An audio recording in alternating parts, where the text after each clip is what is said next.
बहुमत आहे मोदींना।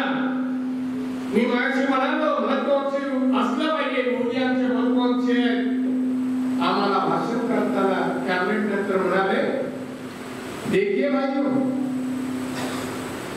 हमारे पास बहुमत तो है, 303 सांसद हमारे पास है।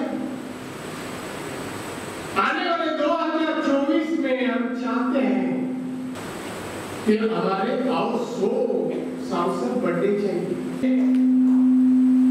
ये राजीव गांधींचा रेकॉर्ड होता, 400 काहीतरी आहे, ते मोडायचं आहे मोदी साहेबांना, ही त्यांची महत्वाकांक्षी आहे।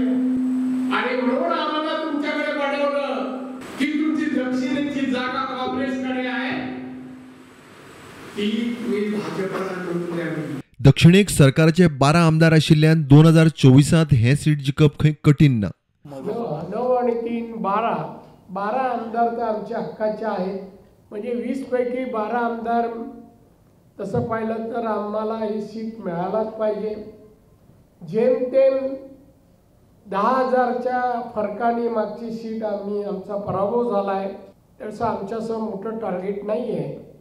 आणि माननीय मोदी साहेब देशाचे पंतप्रधान यांनी गेल्या 8 वर्षामध्ये जी कामं केली आहेत, कोरोनाच्या काळात जी कामं केली आहेत, आणि हे कार्य